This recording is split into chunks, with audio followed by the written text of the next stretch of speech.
There is a particular kind of fear that we have largely engineered out of the modern world. It is the fear of the road.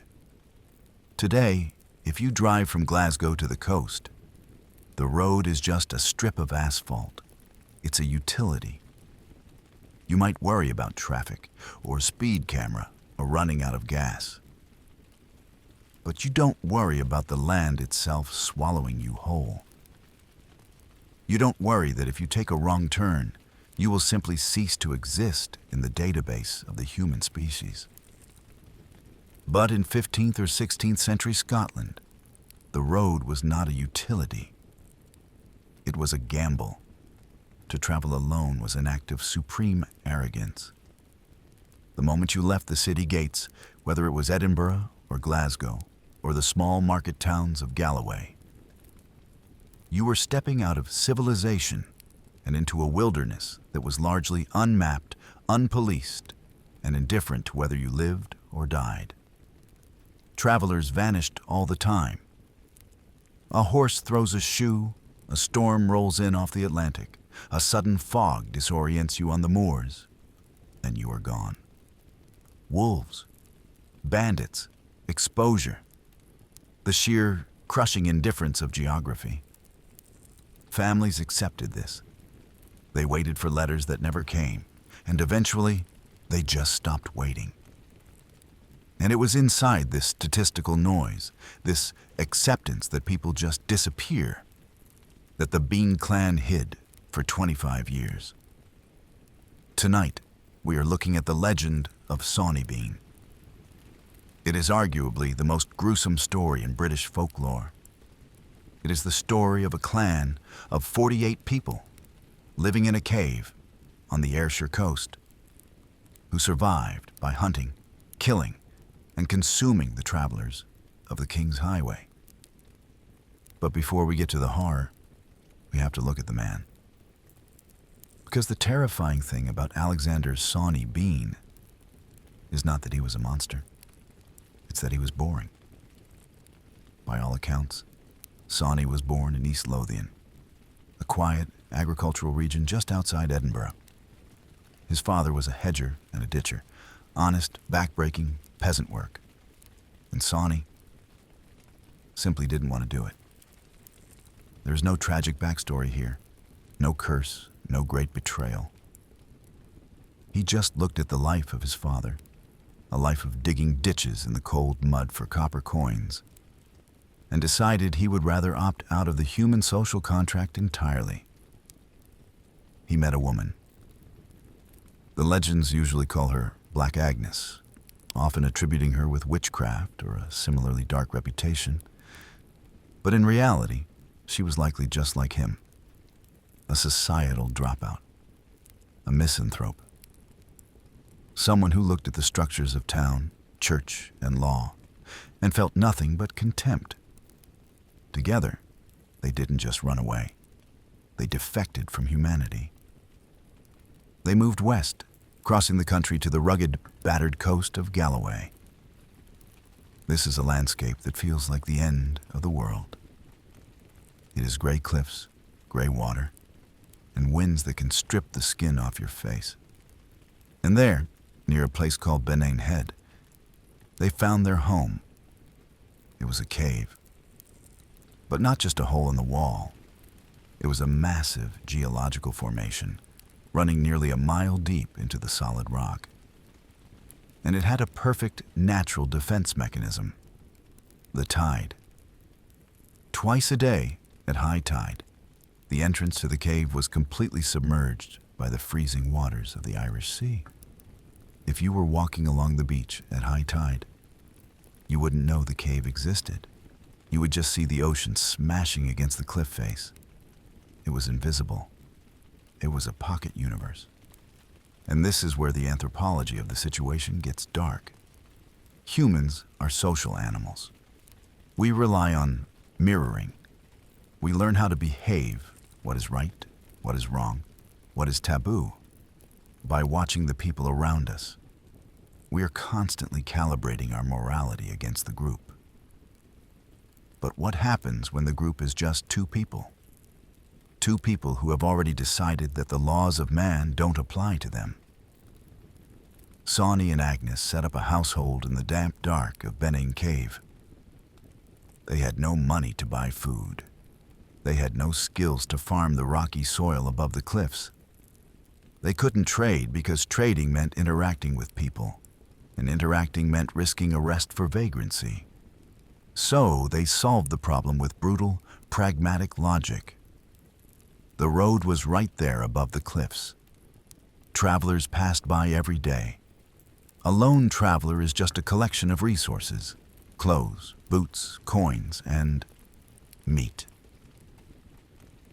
The transition from thief to cannibal in the legend is often portrayed as this sudden descent into madness. But if you look at it through the lens of extreme isolation, it was probably a slow, creeping necessity. You rob a man. He fights back. You kill him. Now you have a body. You can't leave it on the road, or the sheriff will come looking. You have to disappear it. You drag it to the cave. And once it's in the cave, well, you are hungry. And you have already broken the ultimate taboo of murder. The next taboo is just a matter of calories. This is how the anti-civilization began. For the first few years, it was just Sawney and Agnes. But biology took its course. They started having children. And this is where the story shifts from a crime thriller to a gothic nightmare. The children were raised in total darkness. They were raised in a world where the sun was a rare event, where the sound of the ocean was the only music, and where food was something Father brought back from the up above. These children didn't know they were doing anything wrong. How could they? They had never seen a church. They had never been to a school. They had never spoken to another human being outside their immediate family. To them, a traveler on the road wasn't a person. A traveler was just big game, just a deer that walked on two legs. They grew up with their own language, their own grunts and signals, tailored to the acoustics of the cave. And because they were isolated, the clan began to turn inward in every sense. Incest wasn't a perversion to them. It was the only option. The clan grew. Daughters had children with their fathers, brothers with sisters. Over 25 years, the family expanded from 2 people to a sprawling feral tribe of 48. 8 sons, 6 daughters, 18 grandsons, and 14 granddaughters. Consider the logistics of that. 48 human beings. An average human needs about 2,000 calories a day. That is nearly 100,000 calories a day required to keep the clan alive. The sheer scale of the predation required to sustain that population is staggering. They weren't just killing the occasional drifter anymore. They were operating a military-grade ambush system. They worked at night. They moved like a pack of wolves, splitting into groups to cut off escape routes.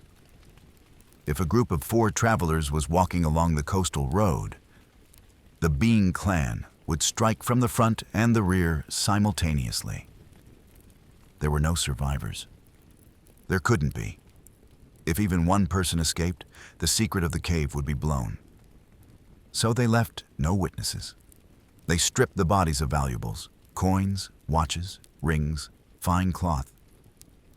But here's the interesting thing. They didn't spend the money. They couldn't. Walking into a village and trying to pay with a blood-stained gold watch from a missing merchant would have raised alarms instantly. So the treasure just piled up. Heaps of gold, silver, and jewelry, rusting and tarnishing in the damp salt air of the cave, completely useless. A hoard of wealth that meant nothing to the people who owned it. Meanwhile, above ground, the world was starting to notice. You can hide one disappearance. You can hide 10. But you cannot hide 1,000. The local villages in Galloway were in a state of low-grade panic. People were vanishing at a rate that defied statistical probability. And because the human mind hates a vacuum, they started inventing reasons. It was wolves, they said. So they hunted the wolves to extinction in the area. The disappearances continued. It was bandits, they said. So the magistrates rounded up local vagrants, innocent travelers, and suspicious-looking innkeepers. They tortured confessions out of them and hanged them. The disappearances continued. It is a tragedy of medieval justice. We don't know how many innocent people were executed for the crimes of Sawney Bean, but the legend suggests it was dozens. The state was desperate to show it was doing something, so it fed bodies to the hangman to calm the public fear. But the Bean clan didn't care about the hangings. They didn't care about the panic. They were safe behind their wall of water. They were an invasive species that had perfectly adapted to its environment. For a quarter of a century, they existed as a shadow civilization, a dark mirror of the society above them. Up there, laws, commerce, marriage, religion. Down here, silence, hunger, inbreeding, and the tide. It seemed like they could go on forever. They had become the apex predators of the Scottish coast. But every system's collapse begins with a single point of failure, a single variable that doesn't fit the model. For Sawney Bean, that variable arrived one autumn evening in the form of a man and his wife, riding home from a fair on a single, powerful horse. The failure of the Bean clan system began with a simple miscalculation of logistics. For 25 years, they had targeted lone wanderers or small defenseless groups on foot. They preyed on the weak. But on this particular night, the target was different. It was a married couple returning from a local fair. They were riding a single horse, which already makes them a harder target. And more importantly, the husband was armed. He had a sword and a pistol, and he wasn't drunk. The ambush happened on a narrow stretch of the coastal path. The clan, following their usual playbook, surged out of the darkness. They grabbed the woman, dragging her from the horse before the animal even had time to rear up. In seconds, they had her on the ground. The legends, which, again, we have to treat with a grain of salt because they were written to shock 18th century audiences, are very specific about what happened next. They say the clan didn't just kill her, they began to process her, right there on the road. It was psychological shock and awe. It was meant to paralyze the husband with pure terror. But the husband didn't freeze. He panicked, yes, but it was a violent panic. He spurred the horse, driving it into the mass of bodies. He fired his pistol. He swung his sword blindly into the dark. He wasn't fighting a tactical battle. He was fighting a nightmare. For the first time in a quarter of a century, the clan met resistance. And while they were a large group, they were cowards. They were ambush predators, not warriors. They didn't know how to handle a target that fought back with lethal force. And then, the second variable hit. The road behind the couple wasn't empty. A group of about 30 people, other fairgoers traveling in a pack for safety, came around the bend. They heard the screaming, they heard the gunshot, and suddenly, the Bean clan, who had owned the night for decades, was outnumbered. They didn't stand and fight. They didn't try to explain. They simply melted away. They snatched up what they could and vanished over the cliff edge, slipping back into the fog and the rocks, retreating to the safety of the tide. The husband was left standing on the road, covered in blood, surrounded by 30 witnesses who were staring into the dark, trying to process what they had just seen. They hadn't seen wolves. They hadn't seen bandits. They had seen a pack of naked, feral humans tearing a woman apart. The secret was out. The husband was taken to the chief magistrate of Glasgow. You can imagine that meeting. The magistrate is used to dealing with sheep theft, or public drunkenness, or tax evasion. And here is a man telling him that there is a subterranean army of cannibals living in the cliffs. Usually, a story this wild would be dismissed as hysteria or trauma. But the evidence was piling up. The sheer number of missing persons reports over the last 2 decades, the clothes found on the road, the distinct lack of wolves in the area. The magistrate didn't know what to do. So he did what bureaucrats always do when a problem is too big for their pay grade. He kicked it up the chain of command, all the way up. The news reached King James. Now, historical records are fuzzy on which King James this was. The timeline of the legend is a mess. Some say the 1400s, James I. Some say the early 1600s, James VI. But functionally, it doesn't matter. The king represents the state, and the state was furious. You have to understand, in a feudal society, the king's highway isn't just a name. The safety of the road is the king's personal responsibility. If you cannot travel from one town to another without being eaten, the king is failing at his primary job. This wasn't just a murder case anymore. It was an act of rebellion against the concept of order itself. So the king didn't send a detective. He sent an army. The king arrived in Galloway personally, again, allegedly, with a force of 400 men and a pack of bloodhounds. This was a military campaign. They swept the coast. They combed every beach, every thicket, every ravine. And at first, they found nothing. This is the part of the story that highlights just how precarious the clan's existence really was. The soldiers walked right past the cave. They looked at the high water mark, saw the tide smashing against the rocks, and assumed, quite logically, that no human being could live in a flooded hole. They were about to move on. The Bean clan, huddled inside in the dark, listening to the muffled footsteps of 400 soldiers through the rock, must have thought they had gotten away with it again. They must have thought the ocean had saved them. But the dogs knew. The soldiers were walking away, but the bloodhounds stopped. They started baying at a gap in the rocks, barking at the water. The soldiers tried to pull them away, but the dogs wouldn't move. They smelled something that the ocean spray couldn't wash away, the scent of death. The soldiers waited. The tide began to turn. The water receded, and there, revealed by the dropping sea level, was the mouth of the cave. The king's men lit torches. They drew their swords, and they stepped into the dark. I want you to picture this moment. You are a soldier in the king's army. You are a hardened veteran. You've seen battles. You've seen field amputations. You've seen the worst of medieval warfare. You think you are prepared for anything. But you are not prepared for the Bean Cave.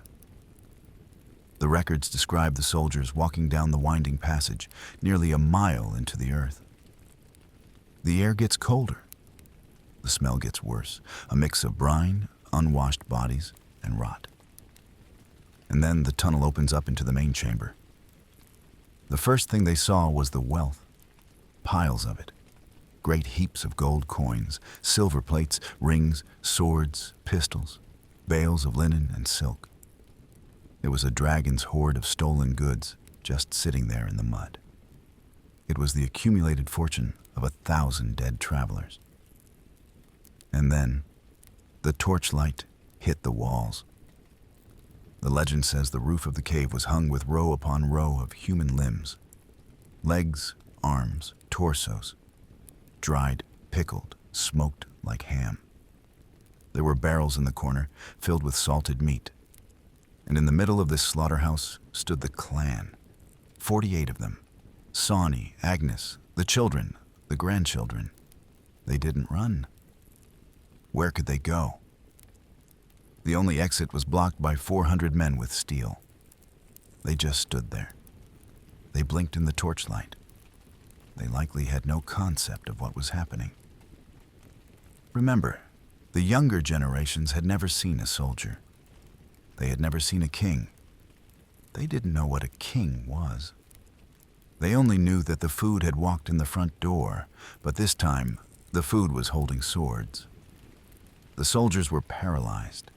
It was a scene so alien, so completely outside the bounds of Christian understanding, that men reportedly dropped their weapons and vomited. This wasn't crime. It wasn't war. It was an atrocity so deep, it felt like they had stumbled into hell itself. The clan didn't fight. The sheer, overwhelming force of the army broke them instantly.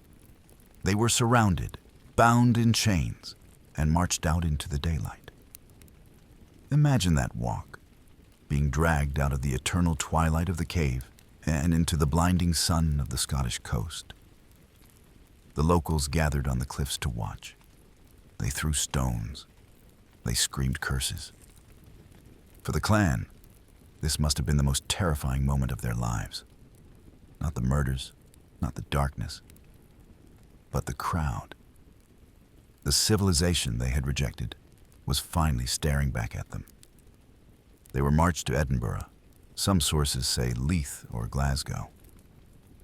And here is where the legal system, which usually loves a good trial, a good confession, a lot of paperwork, short-circuited. There was no trial. The king and the judges looked at the evidence. They looked at the barrels of meat. They looked at the inbred, feral children who spoke in grunts and howls. And they decided that the law did not apply here. The law is for people. The law is for subjects of the crown who break the rules. The Bean clan, by their actions, had abdicated their humanity. They weren't criminals. They were monsters. You don't put a rabid dog on trial, you put it down. The execution was designed to be as brutal as the crimes. I won't get into the specific mechanics of it because, honestly, it's medieval torture porn, and it's unnecessary to the point. But suffice it to say, they did not die quickly. The men were dismembered, the women were burned, and the clan, the legend says, died without a shred of repentance. They didn't pray. They didn't beg for forgiveness.